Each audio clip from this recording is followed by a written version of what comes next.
Hey, everybody. Good evening to you.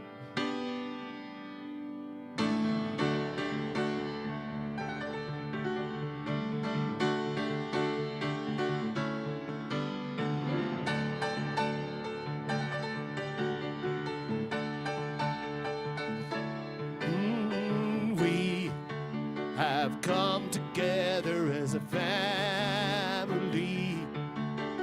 We have come here as we are. We have come with arms wide open. We have gathered here in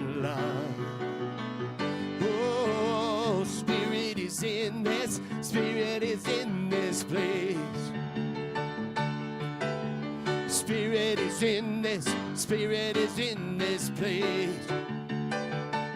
Yeah, Spirit is in this, Spirit is in this place. Raise the roof with shouts of praise, Spirit's in this place. We sing in celebration. We sing with words of prayer. Sing with words of prayer. We affirm our life as sacred. We declare that peace is here. Yeah, yeah. Spirit is in this. Spirit is in this place. Spirit is in this. Spirit is in this place. Spirit is in this. Spirit is in this place. Raise the roof with shouts of praise. Spirit's in this place.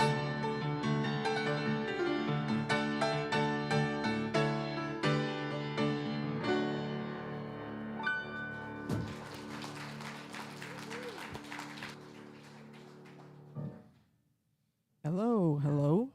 Yep, we're good. Okay. Hello, beautiful, wonderful people.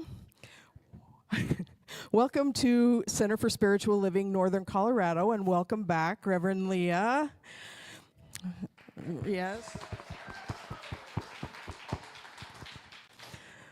My name is Connie Carlson, and my pronouns are they and them. We are so glad you have decided to join us today. We welcome all lifestyles and beliefs. No matter who you are, you're welcome here. You're in exactly the right spot. I want to acknowledge that this service is being held on the traditional and ancestral homelands of the Arapaho, Ute, and Cheyenne peoples. We recognize that this land is rightfully theirs, and we offer our respect and gratitude for their continuing kinship with this place. Our philosophy, Science of Mind, honors the wisdom and teachings found in all faiths, recognizing each path leads to the same universal truth of oneness, love, and interconnection. I like to say we're all just beads on the same string. So let's say our mission and vision together. Our mission: we are an inclusive community inspiring personal growth, spiritual practice, and a positive way of life. And our vision: to support humanity's spiritual growth, creating a world that works for all. And now it's time to welcome the kids up to the stage. Yay!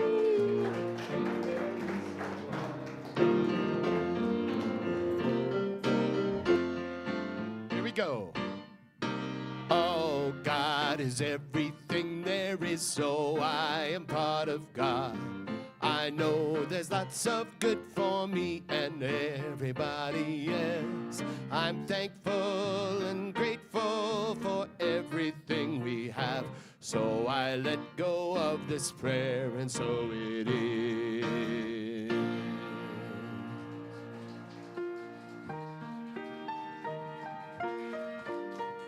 Have fun. For our first announcement, I would like to bring up Amaya, who has an announcement. Right. I'm not a trauma responder. I'm just going to start off there. Hi, I'm Amaya, and I just returned from CSL Summer Camp in Oregon, and I just want to take a moment to share a little bit about my experience and share my utmost gratitude for all those who donated to the Youth Fund, making this experience possible. So I was out there for a week, and it's really hard to cram a week of spiritual growth, transformation, connection, and fun into less than a minute, but the biggest highlight was the fact that I was able to be vulnerable through the process, and I made a few of my now closest friends because of the safe space that was encouraged and fostered there at camp.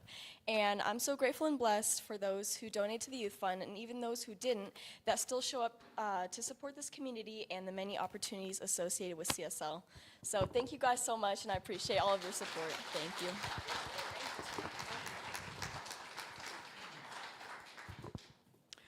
Okay, before we get into the really important announcements, I have another really important announcement. Marie did skydiving to celebrate her birthday.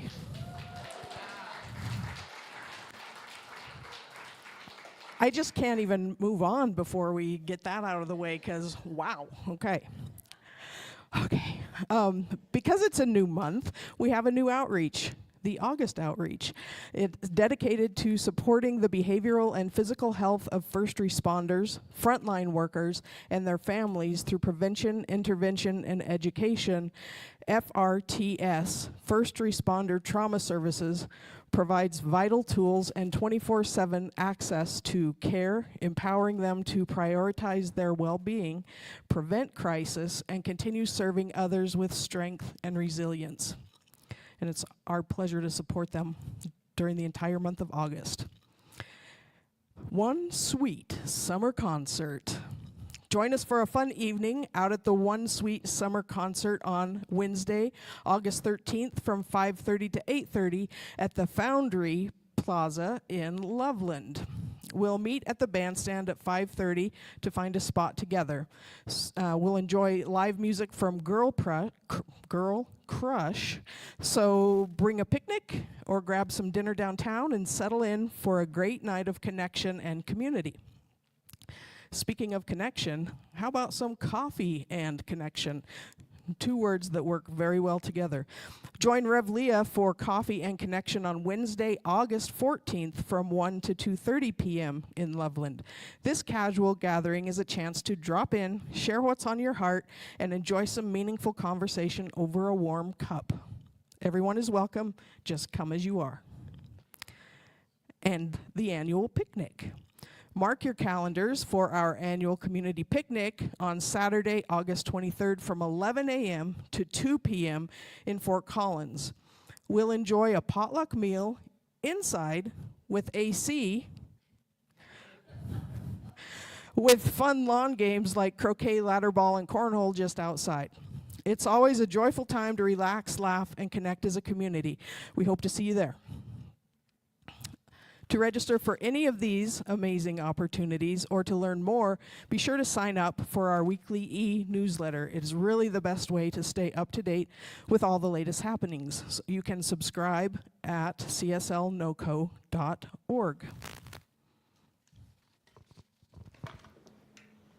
Thanks, Connie. Whoop, okay, negotiating space here.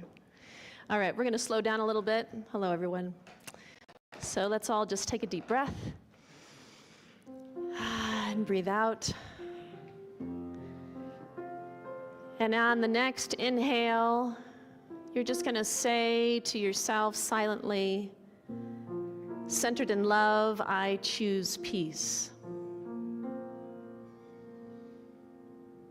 And as you breathe out, centered in love, I choose peace. And just repeating that a couple more times and just feeling the energy of the words as you say them to yourself. Centered in love, I choose peace.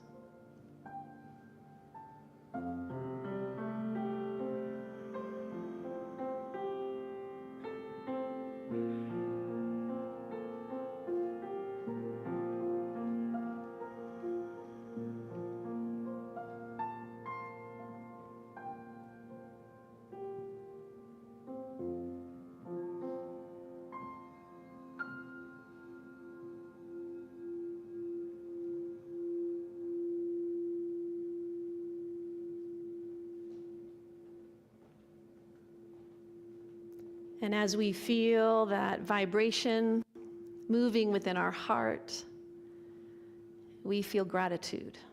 Gratitude for being here in this moment. Gratitude for being guided here this evening. Whether you are online or in person, I trust to know that the perfect people have gathered here today. And so we just take a moment. We just take a moment to bring ourselves fully here. We feel our feet on the floor, our back against the chair, letting go of whatever came before this moment in time, the busyness of the day or the week. And we just take a deep breath and feel that presence, the presence of spirit that was here before we ever entered this sacred sanctuary. Feeling that presence, feeling that power, feeling that love, knowing that that love and that power is here for each one of us, because it is us. For we are love, we are power, we are that divine emanation of God, each one of us. And so in this moment, we feel gratitude for the opportunity to gather as like-minded souls, as friends, feeling the graciousness of the Spirit that moves in and through and around and for us. And so I am knowing that as we gather, as this light emanates from our being, it not only touches every person here, but it touches all beings, for we are all connected.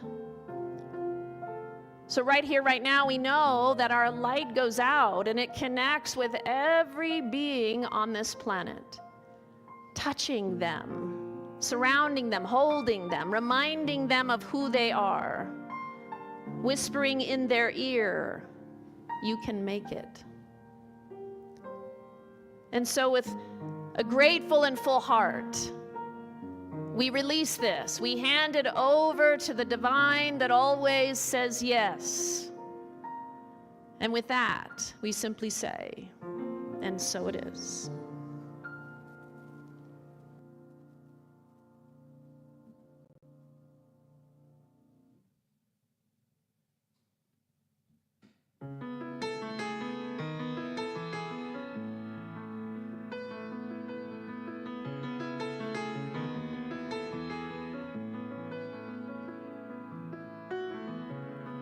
Guess you really did it this time.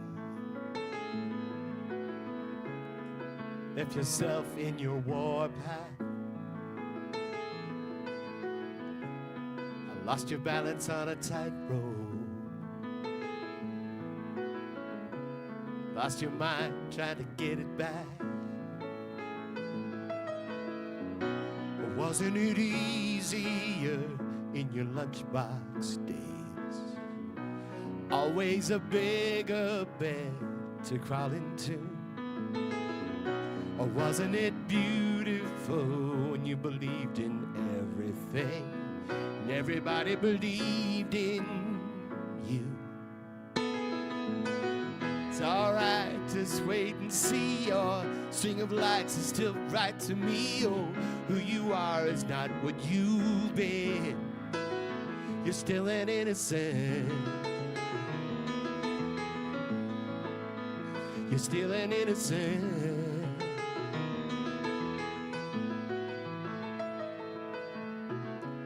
Did some things you can't speak of,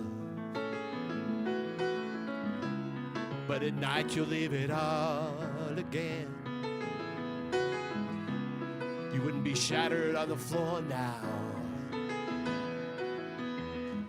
if you only had seen what you know now then. Or wasn't it easier in your firefly catching days and everything out of reach someone bigger brought down to you? Or wasn't it beautiful running wild till you fell asleep before the monsters caught up to you? It's alright, just wait and see. Your string of lights are still bright to me. Oh, who you are is not what you've been. You're still an innocent, It's okay, life is a tough crowd. Older, it's still growing up now. Who you are is not what you did. You're still an innocent.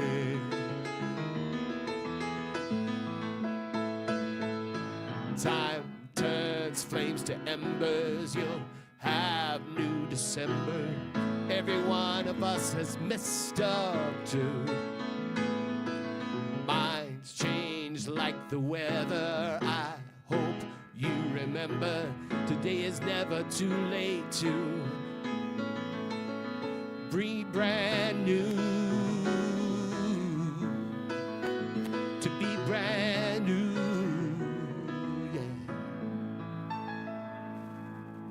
It's alright, just wait and see. Your string of lights is still bright to me. Oh, who you are is not what you've been. You're still an innocent. It's okay, life is a rough crowd. Older, it's still growing up now. Who you are is not what you did. You're still an innocent. You're still an innocent.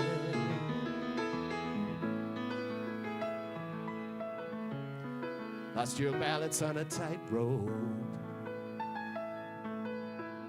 It's never too late to get it back.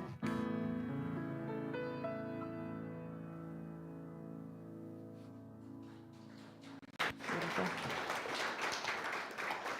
It's a Taylor Swift song there, in case anybody didn't know. I'm sure some of you recognize that. Yeah, beautiful job. Thanks, Ken. Hello, I'm back. Hi. I missed you all. Some of you are wondering why I'm saying that. Well, I was gone for the whole month of July.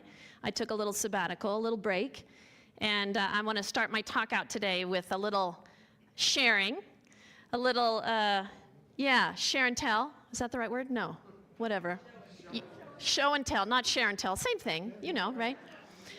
So I started out, my goal in the sabbatical was to be in nature. So you can see, I got a lot of that, yeah? And my marketing person, Mary, put these together. I'd sent her 13 pictures. She's like, Leah, you're gonna have a lot of slides. Like, no, let's narrow this down. So just real quickly. So I went to Steamboat first.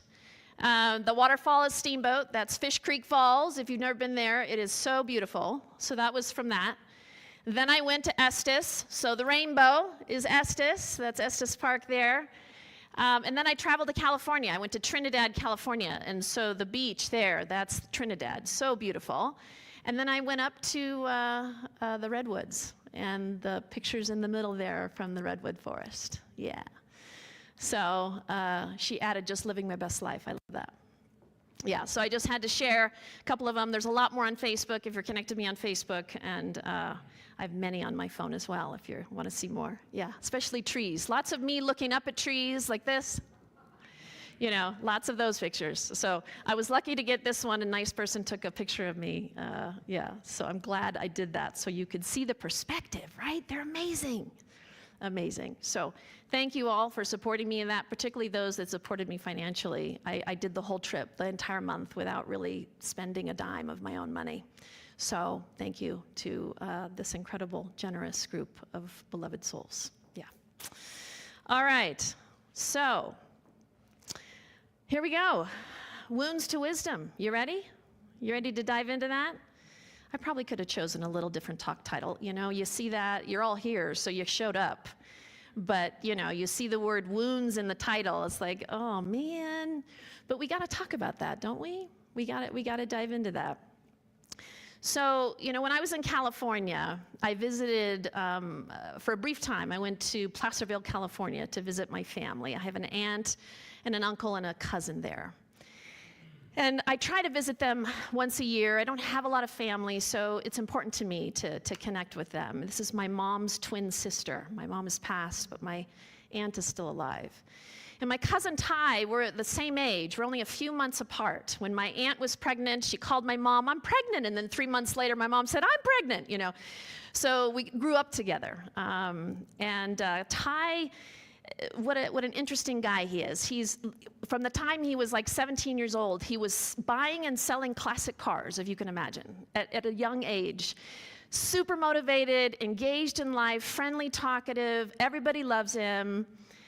And so when I went to see him this year, I was surprised at his demeanor. He changed in a big way. So his health is failing. He's been an alcoholic for a long time. And it's now gotten to the point where if something isn't done, he's not going to survive.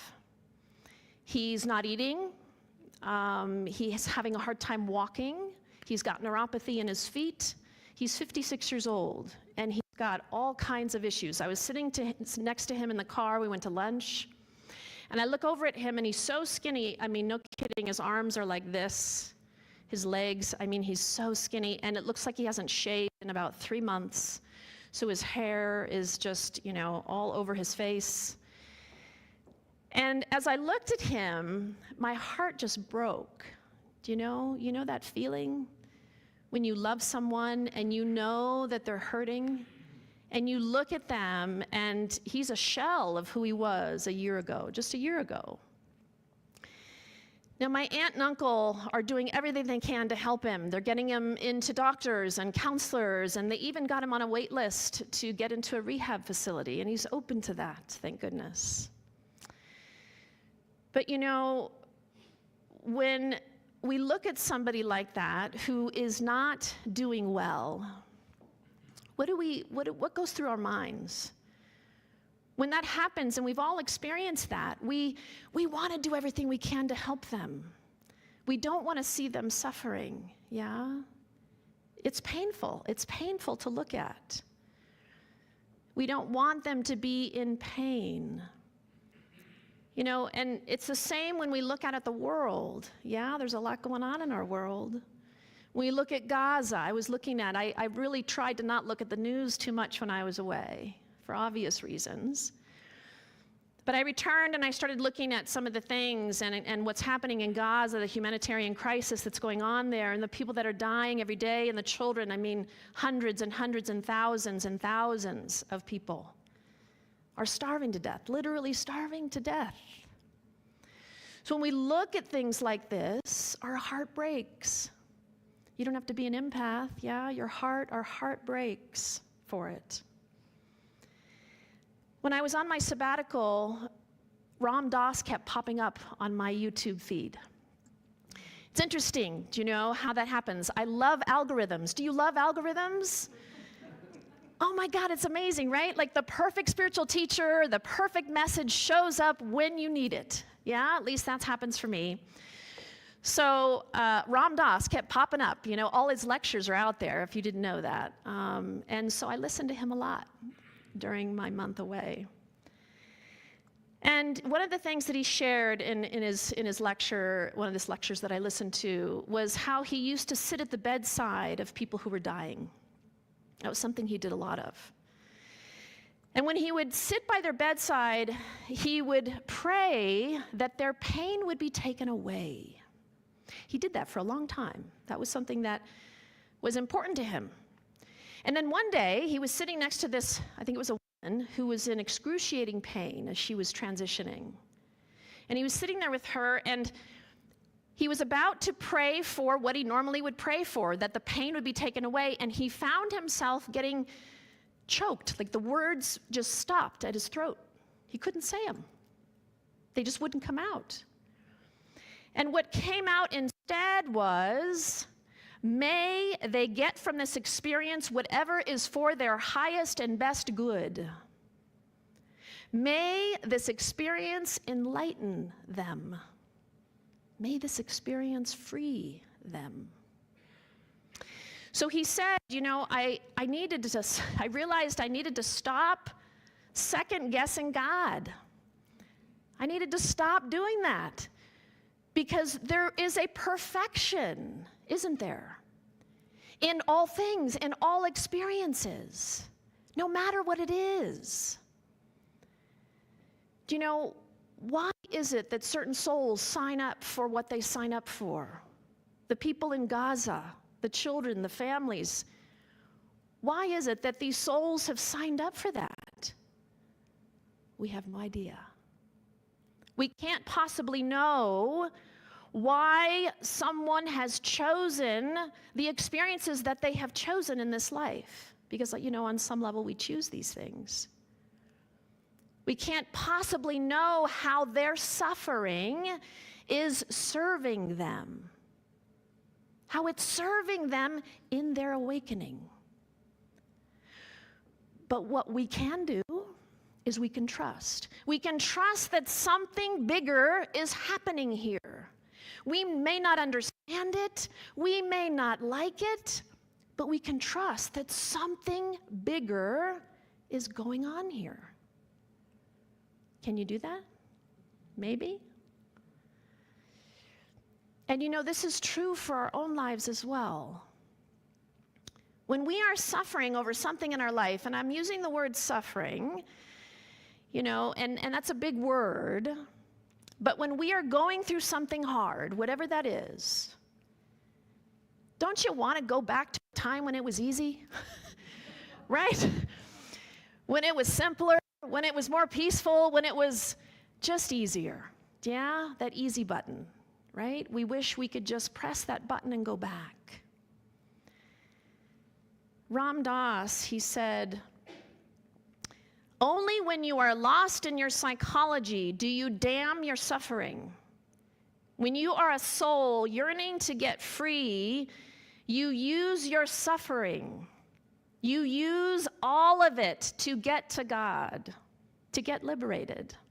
And you begin to notice that your suffering awakens you more than your pleasure. We all get lost in our psychology, don't we? Our thoughts and our emotions and our beliefs and our mental patterns, we get lost and stirred up in all of that. And that's when we push against it. That's when we say, I don't want this. That's when we look at this person or this group of people and we say, this should not be happening. This is not okay. This should not be happening. These people should not be suffering. I shouldn't be suffering. It's when we get caught up in the psychology, when we get caught up in the small self, our personality self, that's when we desire that, demand that, expect that. The people in our life who are suffering, they may not choose to get out of the psychology of it. Yeah, we all know people like that. They may choose to remain in that state of victim consciousness. They may choose that. And you know what? It's okay. It's okay that they choose that. Yeah? Those of us who've been on a spiritual path for a while, it's hard to be around that, isn't it? It's hard to be around someone who's in that victim place, but it's okay that they are. And you know why it's okay? Because it's part of their journey. It's perfect, in fact, that that's where they are.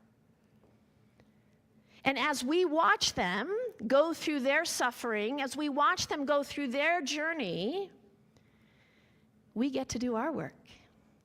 We get to release our attachments to them doing it any other way than how they're doing it. We get to release our expectations of how they are living their life. And to know from a deeper place that their suffering is actually serving them in their awakening. An awakened person doesn't always walk around wearing mala beads and chanting Om. Om. Right? That's not an awakened person. In most cases, that's someone who's trying to be, but the truly awakened people are home by themselves, doing their own thing without needing to put it out there. Yeah? I heard someone say once, a very wise person who said that the unhoused, the homeless, that they are the most evolved souls. Do you know why? Because on some level, on a soul level, they know that their suffering is leading them to enlightenment. So the next time you see someone on the corner asking for money, don't feel sorry for them. know that their suffering is leading them to their awakening. How about that? And as you observe them and you feel your reactions coming up, whatever that may be, that's our work. So we notice our reactions, we notice our attachments, we notice our expectations as we look, whether it's someone standing on the street corner asking for money, or it's someone in our life that we're close to. Whatever that being is, whatever it is they're doing, that is, triggering us. That's our opportunity to awaken.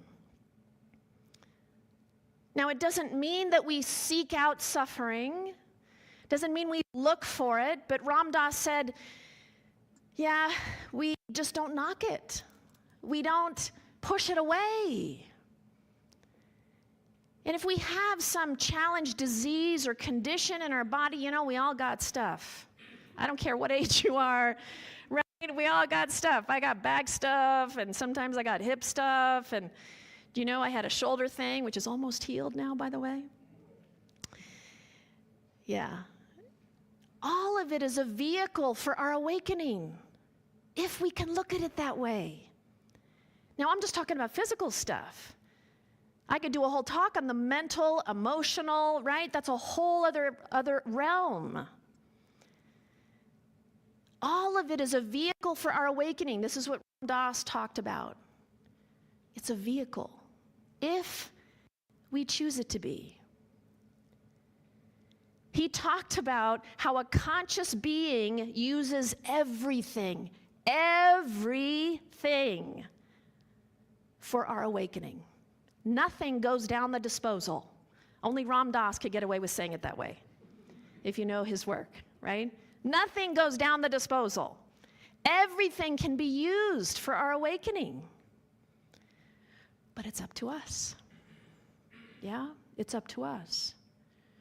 So I invite all of us to practice seeing the perfection in our own suffering and the suffering of others. The perfection of everything.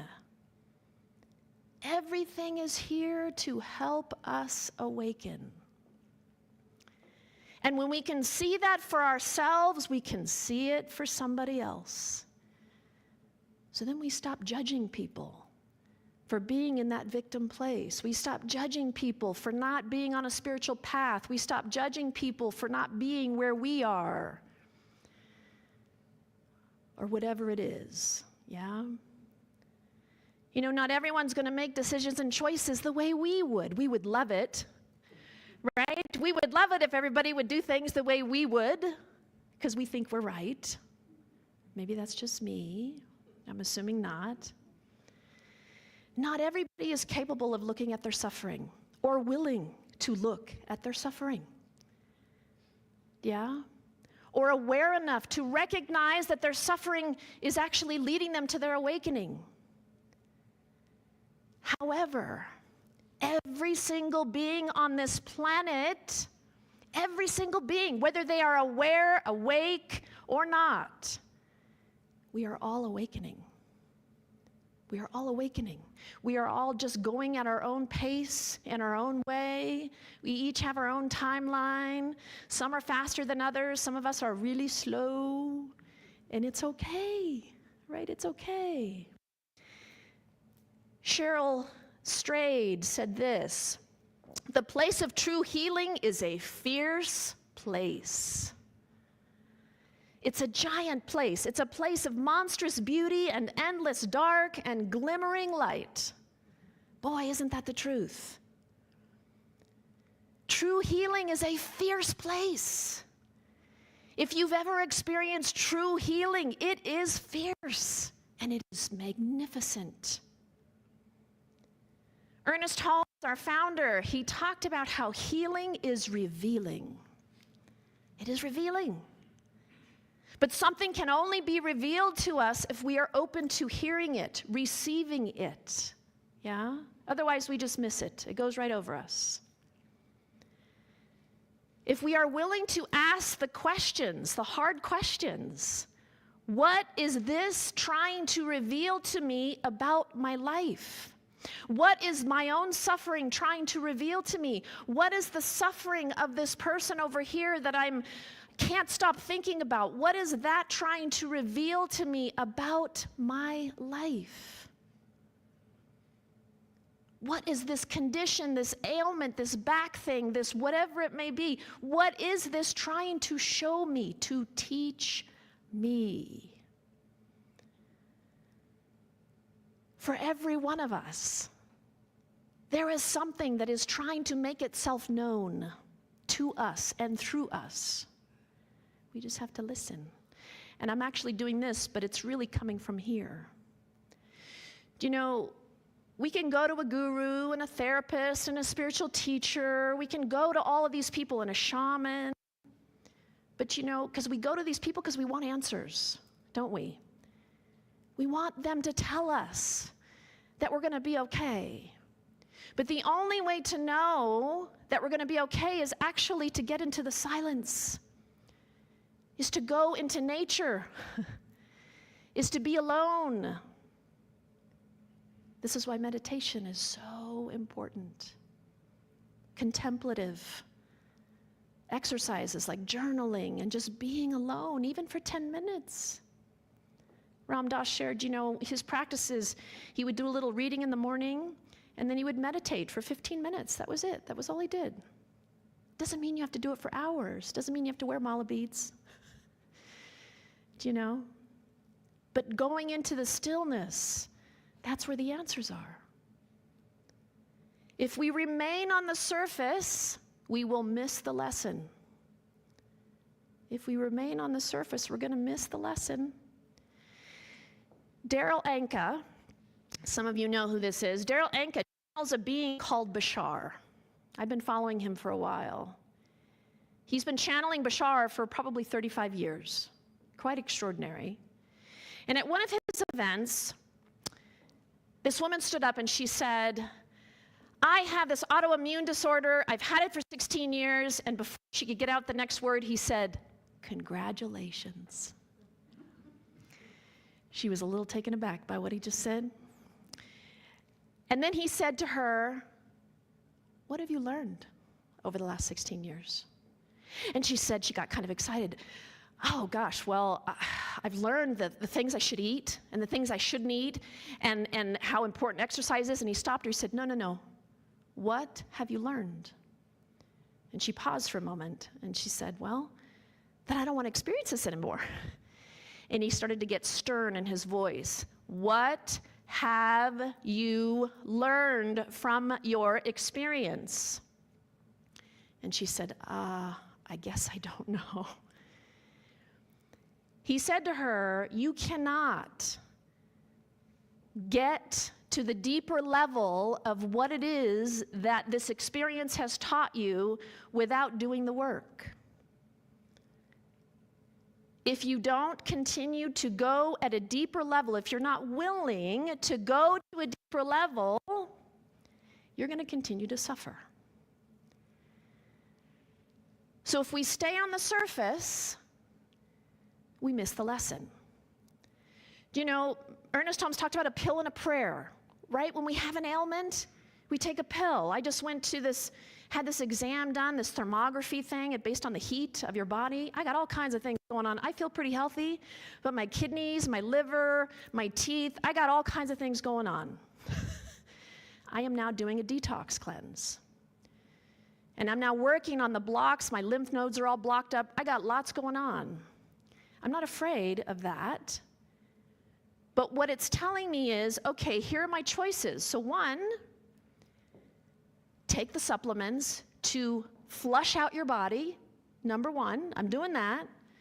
And then look at the deeper meaning. Why is it all blocked here? What is that about? Why am I blocked up? So that's where we get to do the deeper work. We do what the doctor tells us, yes, and we then also ask, what is my body trying to tell me about this issue or this ailment? What's my liver trying to tell me? What are my kidneys trying to tell me? This may sound strange, but this is our spiritual work. This is our spiritual work. So this is what awakening is all about. It's about recognizing that there's a greater intelligence behind all things. Every illness, every disease, every condition, every situation is an opportunity for us to go deeper, to go beyond the surface and dive down. Our personality will keep us in separation. It'll keep us in our thoughts and our beliefs and our mental stuff. That's what it's designed to do. But if we're brave enough to ask the hard questions, we will go deeper and we will get the answers and we will experience freedom. Because isn't that what we're all after? Is to experience freedom? Yes. You're all like, I don't know, maybe. Yes, right?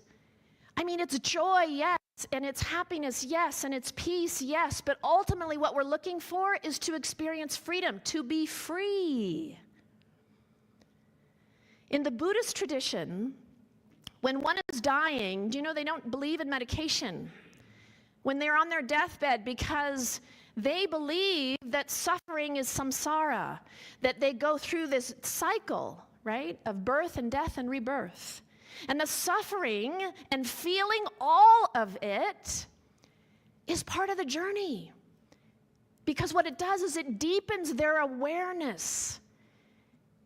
And it helps them to let go of anything else that needs to be let go of before they make their transition. I think that's beautiful. Now, I don't know at the end of my life if I can do that. I don't know.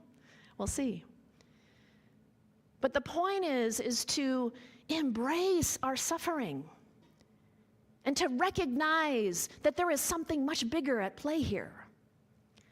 Ernest Holmes said, "Disease is a fact, but not a truth. It is an experience, but not a spiritual reality." It is not a spiritual reality. We make these things like they're real, they're these things, and yes, we have to address them. I'm not suggesting we don't. But that is not our spiritual reality. The spiritual reality is for us to learn, is to ask, what am I here to learn? There are individuals like my cousin Ty who may never consciously understand the deeper meaning behind what he's going through, will never understand his suffering and what it's here to teach him, but on a soul level, he knows. On a soul level, we all know. So if there are people in your life who are suffering, people you deeply love who are suffering, know that they are exactly where they need to be, experiencing exactly what they need to be experiencing to help them to awaken. Period. Ram Dass said, we do not have a right to take away their suffering because their suffering is a gift. Imagine if you could see your suffering as a gift. It is a gift. That's the place to get to, is to see it as a gift. And when our mind says no and pushes back, that's a sign to go deeper. It's a sign that we just need to go deeper. And we're willing to do the work, we will get to freedom. We will get to freedom. And that's something to celebrate. So yes, as Bashar said to that woman, congratulations. With all your stuff, all your mental, emotional, physical things, and I don't mean to diminish it, and I don't mean to make light of it either. Congratulations. Yeah, congratulations. So as I wrap up my talk today, I'm going to take us through a little affirmation that I'm going to have you say out loud. So I'm going to invite Ken up here to join me. So let's all just take a deep breath. And breathe out. I invite you to gently close your eyes if you're comfortable. And place your hands over your heart.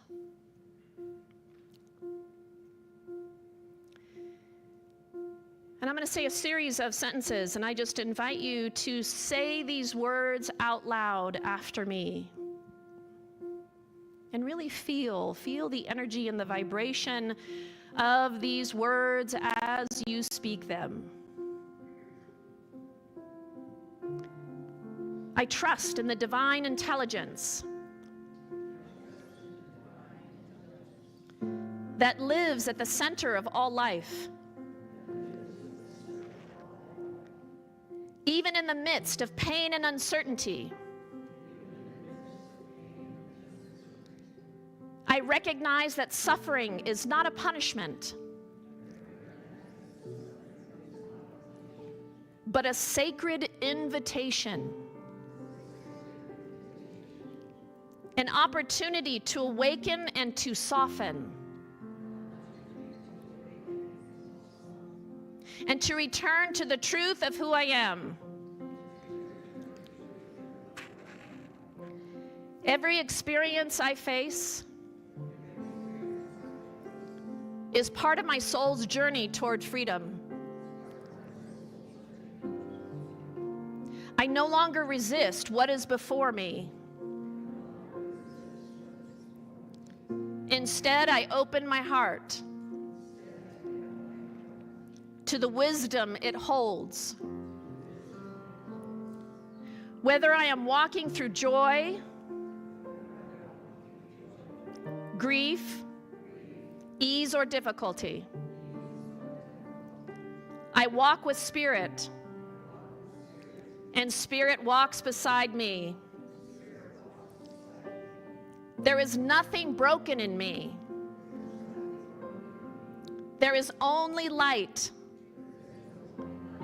becoming more visible through the cracks.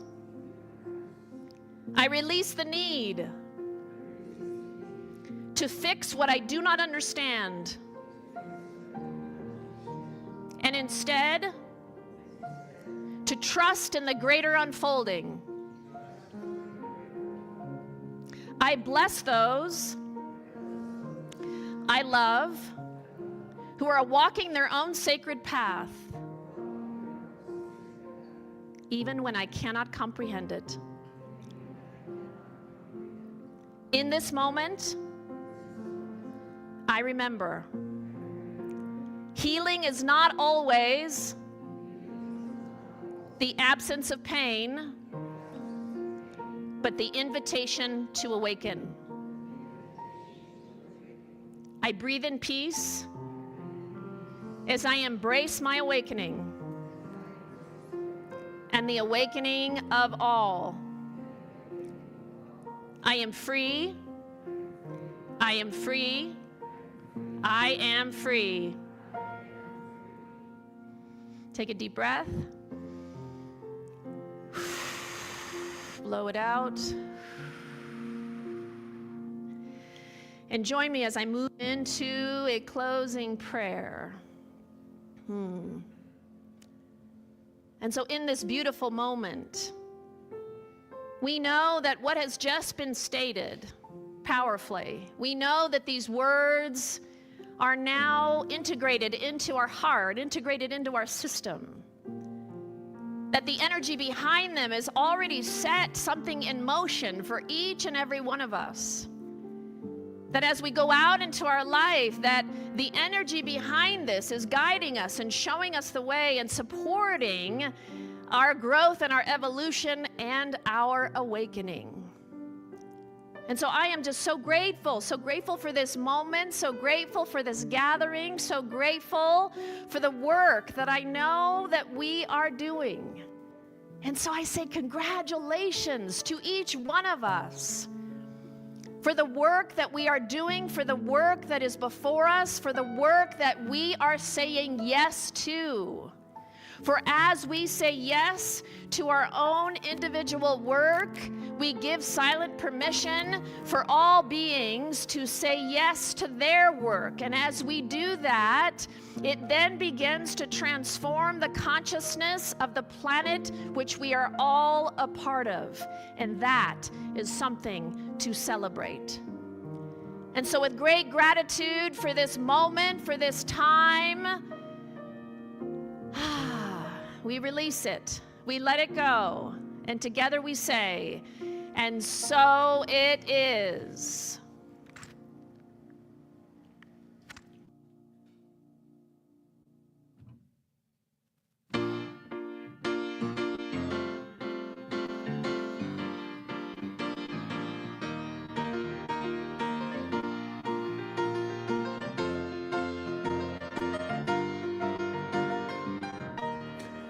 I rise up and remember that love is the center of my being.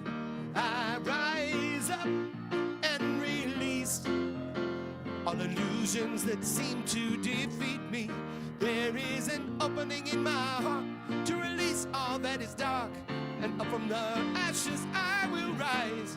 I rise up and remember who I am. I release all fear, self-doubt, and shame, and forgive those who need it. Let light shine through and dissolve all pain, and let sadness disappear. Oh, I rise up and remember that love is the center of my being. I rise up and remember who I am.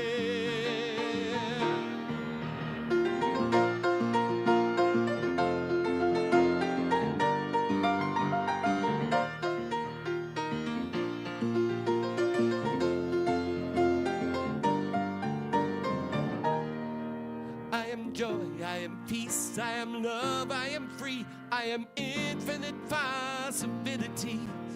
I am joy, I am peace, I am love, I am free, I am infinite possibilities. Sing it. I am joy, I am peace, I am love, I am free, I am infinite possibilities. I am joy, I am peace, I am love, I am free, I am infinite possibilities. I am joy, I am peace, I am love, I am free, I am infinite possibilities. I am joy, I am peace, I am love, I am free, I am all that I am meant to be. Oh, I rise up and remember that love is the center of my being. I rise up and remember who I am. Oh, I rise up and remember that love is the center of my being. I rise up and remember who I am. I rise up and remember who I am. I rise up and remember who I am.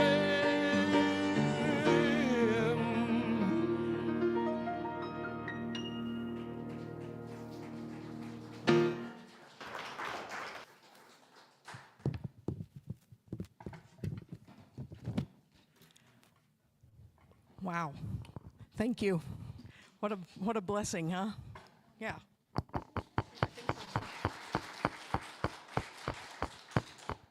Okay. As we move into our offering, let's take a moment to feel grateful for the blessings in our lives and the spiritual nourishment that we've received here today. We give from a place of gratitude, knowing that God is the source of all good. You'll see ways to give on the screen. You can give online, by text, or by mail. So please place your gift over your heart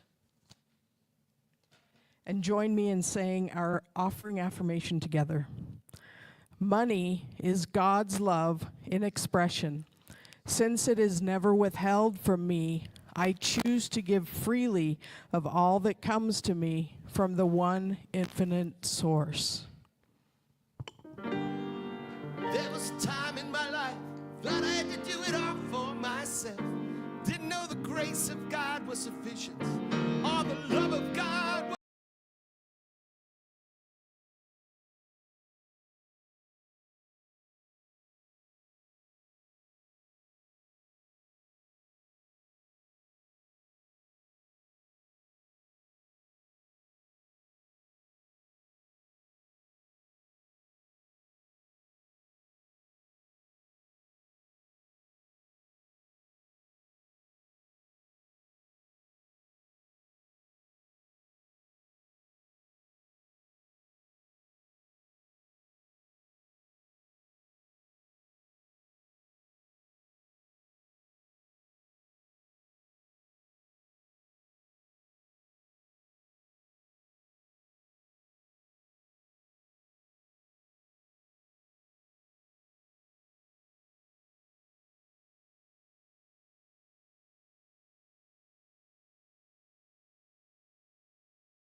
For a month, I forgot my part. Okay.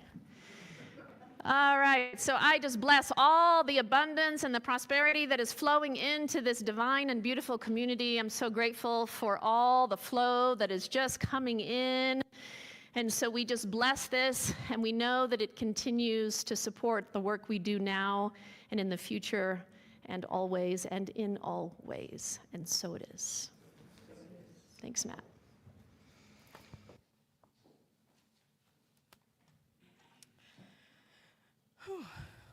Wow. If you're here for the first time, either in person or online, welcome to our spiritual family. We're so glad you decided to join us today. And know that you matter. We're here to support you. If you have a prayer request, we have a prayer box in the back of the room. You're welcome to write a prayer on there on a form and put it in the box, and our group will pray for it over the week. If you're online, you would like to have a prayer, please visit our website at cslnoco.org and submit a prayer request. Our prayer partner today is Reverend Leah. She's going to be a little busy after the service, but if you would like to have individual prayer with her, just be patient until she says her greetings to everybody, and she'll be happy to pray with you one-on-one. Now, please, thank you for being here today. It's always a joy to come together in community and share this time of inspiration and connection. A heartfelt thanks to everyone who made today's service possible. It takes a dedicated team. Your time and energy are truly appreciated. And now, I invite you to join us for Sunday supper. Today, we'll be heading out to a local restaurant, so if you meet us at the welcome table after service, we'll let you know what's going on, and you're welcome to join. Everyone is welcome. Now, please stand if you're willing and able for our benediction and closing song. Placing your hands over your heart, let's say our benediction together. May we be at peace. May our hearts remain open.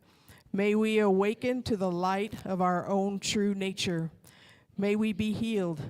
May we be a source of healing for all beings. Love is who I am. Love is who we are. Love is all there is.